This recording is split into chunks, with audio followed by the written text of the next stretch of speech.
बिवलकरांच्या जमिनीचा 7/12 आम्ही जेव्हा विचारलं, काही अधिकारी सांगण्याचा प्रयत्न करत होते, तेव्हा आम्ही त्यांना विचारलं की 7/12 नाव कोणाचं आहे? ते म्हणले हो शासनाचं आहे. शासनाचं नाव असताना सुद्धा तुम्ही 12.5% त्या व्यक्तीला तिथं देत असताल तर हे कितपत योग्य आहे? याच्यासाठी की हा जो 12.5%चा कायदा तो भूमिपुत्रांसाठी. असं दिसतंय की बिवलकर हे भूमिपुत्र नाहीच आहेत. तरी शिरसाटांपर्यंत आमची आहे. शिरसाटांनी इथं गोंधळ घातलाच आहे, पण तो गोंधळ फक्त त्यांनी घातला का त्यांच्या वरिष्ठांपर्यंत तो विषय जातो हे आपल्याला मात्र येत्या काळामध्ये कळेल. बदल हवा असेल तर आवाज ही तसाच हवा. लढवय्या रोखोक, इथे भीती नाही, फक्त बेधडक सत्य.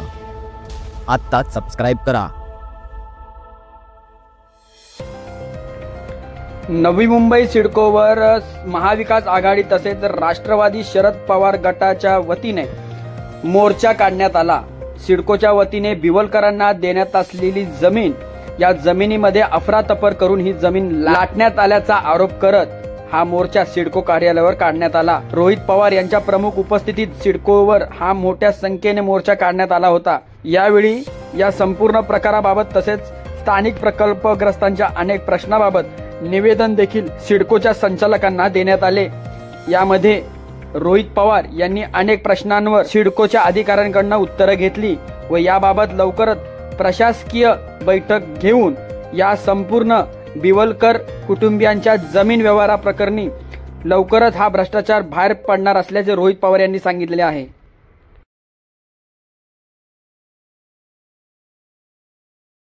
ची जमीन जी बिवलकरांना प्रोसेसमध्ये होती ती कदाचित प्रोसेस थांबेल असं आम्हाला सगळ्यांना वाटतं.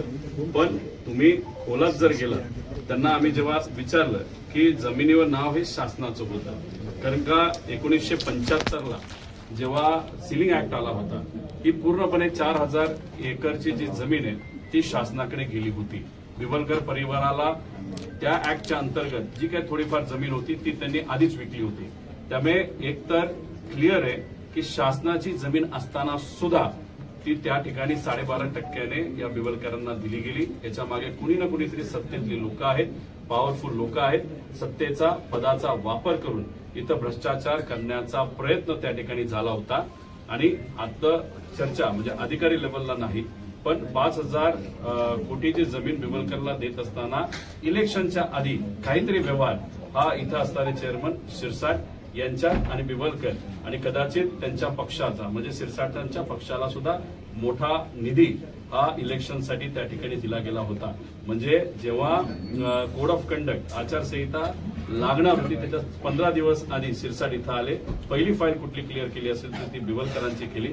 याच्यामध्ये नक्कीच काही ना काहीतरी काळबेरा आहे आणि इथं असणाऱ्या अधिकाऱ्यांची आज तिथं अडचण झालेली आहे. पण आम्ही त्यांना काही कागद मागितलेले आहेत, ते कागद तिथं दिले जातील. आणि अजून एक हास्यास्पद गोष्ट इथं जी घडली म्हणजे ती तशी सिरियस आहे. हास्यास्पद याच्यासाठी की हा जो 12.5%चा कायदा तो भूमिपुत्रांसाठी. असं दिसतंय की बिवलकर हे भूमिपुत्र नाहीच आहेत, तरी सुद्धा यांना 12.5% जमीन का दिली गेली असंही कुठेतरी काही गोष्टी आता समोर यायला लागल्यात. त्यामुळे कागद आम्ही बघू, पण राजीनामा हा तर द्यायलाच लागणार आहे, कारण की ह्याच्यामध्ये 100% भ्रष्टाचार झालाय.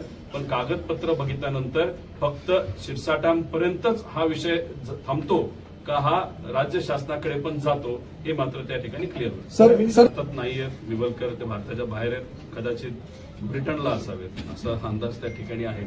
आता ते कुठल्या दिल्लीत ते बोलले मला माहित नाही, पण आमच्याकडे जे कुठले कागद आहेत ते कागद आम्ही मीडियाला दिले, लोकांना दिलेत, ओपन फोरमवर टाकलेले आहेत. ते कागद तुम्ही बघितल्यानंतर 100% तिथं एक कळतं की त्यांना ब्रिटिशरांनी 4000 एकर ही जमीन तिथं दिली होती. त्यामुळे ते जे आज बोलतायत ते मोघम बोलतायत. ते जेव्हा येतील तेव्हा कागद घेऊन बोलतील अशी आपण सर्वजण अपेक्षा करू. पण तोपर्यंत आमच्याकडे सुद्धा शासनाकडनं आणि सिडकोकडनं कागद येतील आणि ते आल्यानंतर मग ही जी शकची सुई आहे जी आज शिरसाटांपर्यंत आमची आहे, शिरसाटांनी इथं गोंधळ घातलाच आहे, पण तो गोंधळ फक्त त्यांनी घातला का त्यांच्या वरिष्ठांपर्यंत तो विषय जातो हे आपल्याला मात्र येत्या काळामध्ये कळेल. दादा, या प्रकरणाची चौकशी ईडीकडून व्हावी अशी मागणी करणार. कशाला?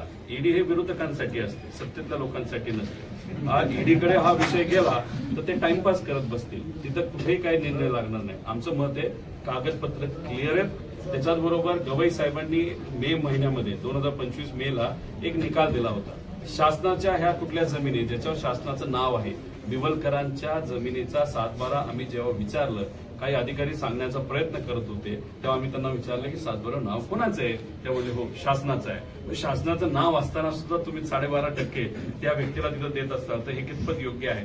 त्यामुळे याच्यात मोठा भ्रष्टाचार झालाय. ईडीपेक्षा आम्ही तुम्हाला आश्वासित करतो, सर्व भूमिपुत्रांना आश्वासित करतो, हा जो स्कॅम आहे जो झालाय त्याला आम्ही निकालातच लावणार आणि जे कोणी जबाबदार आहेत त्यांना सुद्धा त्यांच्यावर कारवाई ही झालीच पाहिजे अशी आमची सगळ्याची मागणी आहे. येतील 27ला मग ते तुम्हा सर्वांना बोलवतील.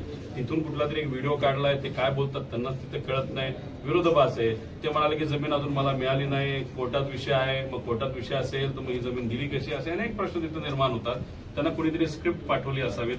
आता असं कळतं की शिरसाट साहेब सुद्धा भारताच्या बाहेर आहेत. आता ते दोघं एकत्रच पार्टी करतायत का टोल करतायत हे आपल्याला सांगता येणार नाही. त्यामुळे ते दोघं जेव्हा येतील, शिरसाट साहेब अजून बोलले नाहीत, व्हिडिओही टाकला नाही, ते येतील स्पष्टीकरण देतील. पण मोगम देणार आहेत. आम्ही जे कागद टाकलेत हे ओपन फोरमवर टाकलेत, ते जेव्हा स्पष्टीकरण देतील त्याला विथ पुरावा आम्ही नक्कीच त्याला उत्तर दिलं. शिरसाट बोलताना जसं की त्यांना 15 कोटीची बॅग तुम्ही बघितली असेल, तो माझा पैसा आहे. अरे बाबा 2 लाखाच्या पुढे कॅश ठेवता येत नाही. मग तिथं 10-15 कोटीची कॅश तुम्ही आणि तिथं म्हणता माझा पैसा आहे, माझं घर, माझा बनियन आणि माझी सिगरेट. आता ह्याच्या ती भूमिका ते घेत असतील आणि म्हणत असतील हो पैसा माझा आहे, तर उद्या जाऊन खरं जर बोलले, खरं काय की घोळ झालाय, ते म्हणले हो घोळ झालाय, आमची सत्ता आहे, आम्हाला मेजॉरिटी, तर फसेल ना सरकार. म्हणून त्यांना आदेश दिलाय की बाबांनो तू काय बोलू नको, तुम्ही वरचा मजला हा वापरत नाही, तिथं तुमच्या पदाचा वापर करून तुम्ही जो पैसा खाल्लाय ते जर खरं मीडियाला जर सांगितलं तर मग कदाचित अडचण होऊ शकते.